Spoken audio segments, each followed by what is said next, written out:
예, 국방부 장관도 사과하고 국무총리까지 고개를 숙였지만 국민들은 여전히 석연치 않습니다. 북한 목선 귀순 사건 아직도 풀리지 않은 의문점들이 너무나 많기 때문입니다. 벌을 받아도 뭐를 잘못했는지 알고 받아야 되겠죠. 관련된 녹취부터 들어봅니다. 목선이 입항할 때까지 아무런 제지가 없었다는 사실이 확인됐습니다. 합동조사로 모든 진상을 밝혀내겠습니다마는 지금까지 드러난 것만으로도 국민들께 큰 심려를 드렸습니다. 그 점에 대해 깊게 사과드립니다. 조사 결과는 국민께 투명하게 공개하고 잘못한 사람들에게는 엄정하게 책임을 물을 것입니다. 북한 소형 목선 상황을 군은 엄중하게 인식하고 있으며 국민 여러분께 깊은 사과의 말씀을 드립니다. 이번 사건을 계기로 군의 경계작전 실태를 꼼꼼하게 점검하여 책임져야 할 관련자들에 대해서는 엄중하게 문책하겠습니다. 군은 이러한 상황이 재발되지 않도록 경계태세를 보완하고 기강을 재확립토록 하겠습니다. 또한 사건 발생 이후 제기된 여러 의문에 대해서는 한 점 의혹이 없도록 국민들께 소상하게 설명드리도록 하겠습니다. 사건 처리 과정에서 허위 보고나 은폐 행위가 있었다면 철저히 조사하여 법과 규정에 따라 엄정하게 조치하겠습니다. 다시 한번 국민의 신뢰를 받는 강한 군으로 거듭날 것을 약속드리면서 깊은 사과의 말씀을 드립니다. 예, 국무총리와 국방부 장관의 사과 들었습니다만 따질 것은 좀 따져봐야 되겠습니다. 자, 지금 국방부가 발표한 내용을 보면 이 북한 목선은 약 800km를 항해한 것으로 그렇게 나와 있습니다. 이것도 확인은 좀 해봐야 되겠죠. 그런데 보셨다시피 정말 조그마한 소형 목선입니다. 어떻게 800km를 달려올 수 있었을지, 연료는 어떻게 공급했는지, 그리고 그 네 사람이 그 조그만 배 안에서 몇 날 며칠 거의 일주일 가까이 먹고 자고 했을 텐데 그것은 가능했는지, 그리고 또 잠깐 사진으로 보면 옷차림이 아주 말쑥했습니다. 과연 몇 날 며칠 밤을 바다에서 보낸 사람의 행색이라고 볼 수 있는지 궁금해하는 국민들이 많습니다. 그리고 우리 영해에 사흘간 머물렀는데 그 이유는 뭔지도 모르겠고요. 그리고 맨 처음에 귀순했다고 했는데 네 사람 가운데 2명은 또 북한으로 돌아가고 2명은 귀순했습니다. 돌아가도 또 너무 빨리 돌아간 것 아닌가요? 조사는 충분히 했는지도 모르겠습니다. 조사했으니까 돌려보냈겠지만 그래도 궁금해하는 국민들이 많습니다. 더 큰 문제는 이러한 과정들을 제대로 국민들에게 보고하지 않았다는 것입니다. 여러 번 거짓말을 했습니다. 자, 이런 부분들 한번 좀 짚어볼 텐데 최수용 교수 고향이 강릉이시죠? 네, 그렇습니다. 강원도시니까 먼저 좀 여쭤볼게요. 지금 북한 목선이 들어온 곳이 삼척항이잖아요. 네, 그렇죠. 지금 우리 동해상에서 보면 맨 위가 고성인가요? 그렇죠. 고성이 있습니다. 거기에서부터 속초 이렇게 내려와서 쭉 삼척 내려오죠. 한참 가죠. 한참 내려가야죠. 거의 경상북도와 경계 아니겠습니까? 예. 그러니까 저는 사실 여기에 대해서 지금 오늘 국방부 장관이 발표하고 총리가 발표했지만 저는 하나도 지금 사실 좀 납득이 안 됩니다. 그러니까 왜냐하면 지금 앵커께서 말씀하신 것처럼 그 많은 시간 동안 그 사람들이 어떻게 그 행색이 남루하지 않게 거기서 있었으며 연료는 어떻게 왔으며 그다음에 제가 보기에는 표류가 아닙니다. 그 목표를 정한 귀순입니다. 밖에서 대기하고 있다가 표류 아닌 것은 그렇죠. 뭐 지금 뭐 그렇죠. 거의 드러났죠. 그런데 제가 왜 사후 약방문이라 썼냐면은 우리 그동안 소잃고 외양간을 고칠 기회가 많았습니다. 2015년도 이른바 동부전세 노크 사건이 노크 귀순 사건이 그랬죠. 그다음에 그동안 우리 강릉항으로 옛날에 들어왔을 때 잠수함 들어오고 속초 들어올 때 어민이 신고했습니다. 군이 적발한 거 아닙니다. 그런데 또 이번에는 셀프 신고를 또 왔어요. 이제 우리 들어왔습니다라고. 자, 이것을 우리 국민이 그러면 소잃고 외양간을 고칠 기회를 몇 번을 줬는데 고치지 못했다면 이미 죽은 후에 약방문을 쓴 거죠. 안보에 만약이 어디 있습니까? 저는 이거 두 사람의 사과로 끝날 문제가 아니고요. 국회에서 이거는 청문회 열어야 합니다. 그래서 그 사실 육해공 전반이 다 뚫린 거거든요. 동해안 주민들은 사실 우리가 대진항에 고성 대진항에서 올라갈 때 조업할 때 북한 넘어갈까 봐 얼마나 많은 경계를 하고 교육을 받습니까? 그런데 북한 어선은 저렇게 지금 어선이라고 목선이라고 돼 있으니까 예. 들어왔는데 이건 무슨 의욕투성이고 도대체 육해공이 입체적으로 뚫린 거거든요. 예. 저는 이 지점에서 과연 동해안 주민들이 이렇게 발 뻗고 잘 수 있겠습니까? 이래가지고서야 만일 저게 목선이 아니고 함선이었다면 어떻게, 군함이었다면 어떻게 됐겠습니까? 그러니까 이런 것들에 대해서 정말 저는 총체적으로 자유한국당이 저는 안보를 표방하는 정당이기 때문에 이 문제는 저는 국회에 들어가서 반드시 저는 조기에 따져야 된다고 생각합니다. 국회 들어와야죠. 지금 따질 게 얼마나 많습니까? 그런데 밖에서 저렇게 하고 있으니 아마 이런 부분도 진작 들어왔으면 따질 게 많았을 거예요. 정웅갑 의원 보시기에는 어떤 점이 제일 큰 문제 같습니까? 저는 뭐 어쨌든 그 경계가 지금 뚫린 것은 공익이 다 예. 인정을 하고 사과까지 한 마당인데 이번 문제를 보면서 이 군에 항상 어떤 문제가 터졌을 때 은폐하거나 좀 그 숨기려는 그러니까 그 사실에 대해서 정확히 국민들에게 설명을 하고 이해를 구하고 문제가 있으면 그거에 대해서 사후 조치를 해야지만 이게 재발이 방지가 되는데 이번에도 첫 번째 발표에서는 해상 해안의 경계 작전에는 문제가 없었다 이런 발표를 했습니다. 합참에서. 근데 지금 며칠 지나자마자 장관 총리까지 지금 사과하는 모양새가 되지 않았습니까? 그러니까 애당초 지금 이제 의혹이 제기되는 것이 실제 그런 목선이 발견된 곳이 어디냐. 예. 그 위치조차도 애매모호하게 이제 군에서는 발표를 했는데 그렇다면 그 의도가 무엇인지 뭔가 좀 숨기려고 했던 건 아니냐. 이제 이런 점에서 국민들은 상당히 고개를 갸웃거리는 거죠. 그러니까 군에 대한 신뢰라는 거는 어떤 사실관계도 정확히 얘기를 해주고 이해를 구하고 실수는 있을 수 있겠죠. 물론 군에서의 경계 실수라는 거는 차원이 좀 그거는 다릅니다만 용납이 안 되죠. 일반과는 차원이 다릅니다만 예. 설령 만에 하나 그렇다는 치더라도 그 상황에 대해서는 정확하게 얘기를 해줘. 그러니까 그 부분에 대해서 다시 또 은폐하고 뭔가 책임을 회피하려는다 이런 이 행태에는 정말 근절돼야 되는 예. 군의 그 고질적인 어떤 문제라고 저는 보여집니다. 정진환 교수, 그런데 말이죠. 지금 우리가 참 오랫동안 이 군과 관련된 내용들 지켜보면 그쪽 좀 패턴이 있어요. 네. 맨 처음에 거짓말 하지요. 네. 그리고 축소하죠. 감추고 그랬다가 나중에 들통나면 장비 탓을 해요. 그렇죠. 그랬다가 국회에 또 느닷없이 장비 좀 좋은 걸로 사달라고 예산 또 증액 요구가 떠오르죠. 엎어치게 해요. 네, 네. 그렇게 많이 보지 않았습니까? 아주 저도 이번에도 초기의 군의 대응은 거의 그런 모습으로 가려고 했던 것 예. 같아요. 레이더 바꿔주라고 그랬을 것 같아요. 그렇습니다. 이게 뭐 노래처럼 부르는 게 고장난 녹음기처럼 부르는 게 예. 노후화된 장비. 그러니까요. 이 탓을 아마 하려고 했을 겁니다. 실제로 이 군의 대응 이번에 저는 이제 우리가 이런 말 있잖아요. 육해공 어떻게 보면 다 뚫린 군의 거짓말인데 아니 산책 나온 주민의 신고를 받고서야 예. 코미디도 이런 코미디가 없는 거죠.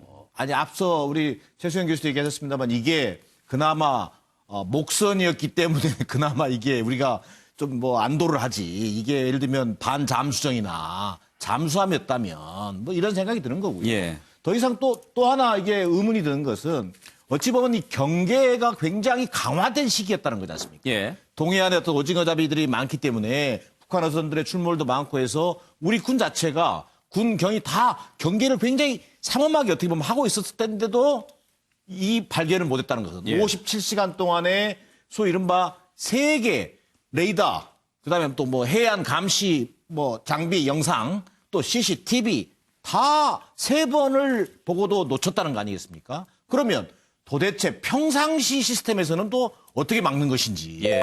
이해할 수 없는 대목들이 너무 많아요. 예. 그런 부분에서 본다면 저는 우리가 흔히 이런 군 관련해서 무슨 일이 터지면 이런 얘기 하잖아요. 뭐 전투에 실패한 뭐 지휘관은 용서할 수 예. 있어도 경계에 실패한 뭐 지휘관은 용서할 수 없다. 메가더가 얘기했다 그러죠. 뭐 이런 얘기를 하는데 저는 여기다 하나 덧붙이고 싶어요. 경계에도 실패하고 축소, 은폐, 거짓말까지 한 군 지휘관 어떻게 되는 거예요? 전시는 사형이죠. 그렇죠? 예. 그런 부분에서 정말 이 군의 대응 자체도 정말 어떻게 보면 안이하고 너무 루틴한 반응이고요. 저는 철저한 어떤 오늘 국방부 장관의 뭐 기자회견이 있었습니다만 저는 그 또한 정말 어떤 책임 떠넘기기에 급급한 모습으로 비춰져서 대단히 아쉽다는 판단입니다. 네, 앞서 이낙연 총리 그리고 정경도 국방부 장관의 사과가 들었습니다만 문재인 대통령도 북한의 목선을 포착하지 못하고 국민에게 못 알린 점을 철저히 점검하도록 하라 이렇게 지시를 했습니다. 자, 삼척 어민들이 그 상황을 보고 내용을 좀 들려준 게 있는데 잠깐 들어보겠습니다. 이분들이 육지로 돌았어요. 일단은 돌아가지고 대놓고 난 뒤에 낚시하시는 분들한테 저희들이 이제 월남했는데 예. 신고를 좀 해주시오. 뭐 이렇게 이야기를 했는 것 같더라고요. 일반인에 봐서는 이 뭐 작업선이라고 작업하는 배라고는 볼 수가 없죠. 뭐. 약한 거. 경우에요, 경우에지. 이 한국 어떤 데는 그런 거 싣고 다니는 배도 없어요. 그런 게 엔진 쓰는 배도 없어요. 그 목선이고 나무 배고. 네. 아주 뭐 옛날 배죠. 아, 사람들 많이 갔죠. 배 구경하라. 어민들이 엄청 많이 갔는데요. 그러니까 사람들 구경하고 배 사진도 찍고 여기 사진 찍은 사람들도 많이 있어요. 난 뒤에 경찰들은 뒤에 왔어요. 뒤에. 20-30분 걸렸을 거예요. 하죠. 그래가지고 어민들이 이렇게 불안해가지고 항구 안에 그 배가 이북배가 쑥쑥 돌아오고 이 불안해가 어떻게 조업을 댕기겠나 이런 말이 많아요. 호류대가 이까지 올 수가 없어요. 아니 고성에서부터 삼척까지 여가 거리가 얼마인데 시간이 얼마가 걸리는데 그 배가 내려오게 되면 그거 보고 가만 놔둘 사람 누가 있어요. 처음에는 군에서 삼척 부근에서 포류된 배를 신고를 해가지고 끌고 돌아다. 그거 순엉터리로 그래 하니까 어민들이 다 보고 있는데 그런 이야기 하니까 누가 인정해 주나요? 김성환 평론가. 정치인들이 저런 식으로 발언하면 속이 좀 시원하겠어요. 저 어민 발언은 정말 쏙쏙 들어오네요. 네. 예. 그러니까 저는 112라고 113이라고 적었는데요. 113. 우리 학교 다닐 때 간첩 신고는 예. 그럼 바로 자동으로 나오는 번호 두 개거든요. 그렇죠. 범죄 신고는 112. 네. 예. 그러니까 국정원에 신고하는 거는 111. 예. 그리고 경찰에 신고하는 간첩 신고는 113. 예. 그래서 사실 참 오래간만에 저도 봤습니다. 112로 다 통합되지 않았나요? 그런데 지금도 여전히 그래요? 예. 그러니까 이 번호를 우리가 왜 잊어먹고 있었지 하는 생각이 이번에 갑자기 들었어요. 예. 근데 사실 저는 소형 목선이기 때문에 우리가 레이더로 잡지 못할 수도 있었다고 생각합니다. 근데 사실 경계를 물론 해서 당연히 잡았어야 한다.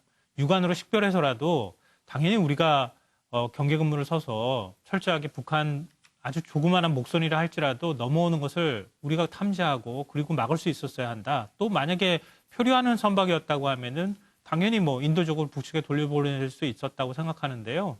다만 이제 그 사후 조치가 어떻게 됐느냐 부분을 말씀드리고 싶어요. 거짓 논란이나 거짓 해명 논란도 있지만 어민이 신고했다는 거 아닙니까? 예. 조그마한 목선 들어와가지고 인민복도 입고 있었다고 그래가지고 신고하고 난 다음에 해경하고 해군 군함이 온 건 40분이 넘어서 오고 예. 우리 군이 출동한 거는 1시간이 돼서 왔다는 겁니다. 그럼 만약에 이건 좀 극단적인 비교지만 1996년도 강릉 무장공배 침투 사건이 있었잖아요. 그때 이제 상하급 잠수함이 자초되면서 26명의 무장공배가 들어오는 일이 있었습니다. 아마 그 이후로는 전무후무한 일이 아닐까 싶은데요. 그때 50일 동안 150만 명이 동원됐어요. 예. 우리 쪽에 민간인, 군인 다 합쳐서 18명이 사망을 그러니까 그 교전 중에 18명이 사망했습니다. 한 번 뚫리고 난 다음에 뚫릴 수는 있겠지만 그 이후에 빨리 출동하고 사후 대처를 제대로 못하면 어떤 일이 벌어지는지 우리가 다 국민들이 체험적으로 느꼈거든요. 예. 그러니까 그런 부분에 있어서도 너무나 허술했다. 이번에는 정부가 입이 10개라도 할 말이 없는 상황이다. 이번 기회에 예. 전반적인 점검을 다시 해봐야 된다고 생각합니다. 예. 참고로 지금은 이제 긴급 신고 전화는 통합 서비스가 이루어져 가지고요. 재난 신고는 119, 범죄 신고는 112, 민원 상담은 110으로만 전화하시면 누구나 다 할 수 있게 통합 서비스는 실시가 되고 있습니다. 번호는 살아 있더라고요. 제가 예. 확인해 보니까. 글로 해도 돼요. 네. 그렇게 해도 친절하게 받아줄 겁니다만 또 굳이 내가 113을 몰라서 신고 안 했다 이럴 필요는 없답니다. 네. 112로 하면 되고. 예, 서정욱 변호사, 뭐가 그렇게 한심한 표정을 짓고 계십니까? 제가 이 군에서 가장 용서 못할 게 세 가지가 있는데 예. 3위부터 보면 이게 작전에 실패한 군입니다. 예. 전투. 그다음에 2등이 경계에 실패한 군. 예. 그리고 이게 가장 용서 못할 게 국민을 속인. 배식의 실패가 아니고. 바로 이게 무심불린. 예. 무심불립. 군이 국민의 신뢰를 잃어버리면 쓸 데가 없어요. 근데 이 세 가지 총체적 문제가 이게 다 드러난 이런 사건인데 저는 이게 거기 하나 더 보태서 과도한 이게 북한 눈치 보기도 문제예요. 북한이 이게 기순을 표류다. 또 이게 2명 돌려보낸 거. 이게 북한 눈치 보이거든요. 근데 이게 왜 그러면 군에 이런 문제 생기느냐. 제가 이게 국방일보 17일자 1면을 보니까 예. 이래 돼서 제목이 남북 평화 지키는 것은 군사력이 아니라 대화다. 예. 근데 북한의 김정은 위원장이 얼마 전에 미사일 쏘고 뭐라 했습니까? 안보는 이게 튼튼한 단단한 이게 힘에 의해서만 지켜진다 했잖아요. 김정은 위원장 말이 맞습니까? 국방일보 맞습니까? 어떻게 안보가 대화만으로 이게 지켜집니까? 따라서 이게 군이 이런 평소에 정신 무장해제 이런 상태에 있기 때문에 이런 생긴 게 아닌가 이런 생각이 드는 거예요. 예. 그것을 쓸 수는 있지만 국방일보가 쓰는 것은 적절치 않죠. 그렇습니다. 인터넷판에서는 제목을 내렸답니다. 예. 김한규 변호사 의견 들어볼까요? 사실 저는 뭐 삼척에 그 가까운 인척이 있어서 좀 예. 자주 갔었습니다. 봤답니까? 예, 그래도 안 그래도 지금 뭐 이번 다음 달에 바로 또 삼척에 좀 휴가 계획이 잡혀 있어가지고 한번 거기 또 혹시 관광 명소 되는 거 아니에요? 근데 사실 삼척에 계신 어른들 말씀 들으면 여기 이분들이 상당히 어업에 종사하신 분들이 굉장히 많고 또 옛날 얘기도 아니죠. 삼척에 이제 공비가 출몰했던 그 얘기도 하고 그래서 이분들 입장에서는 지금 뭐 우리 수도권에서 느끼는 지금 이 반응이랑 그 삼척이라든가 강원도에서 느끼는 반응은 아마 상당히 차이가 좀 있을 것 같습니다. 그분들이 예. 느끼는 어떤 뭐 공포감도 굉장히 클 것 같고요.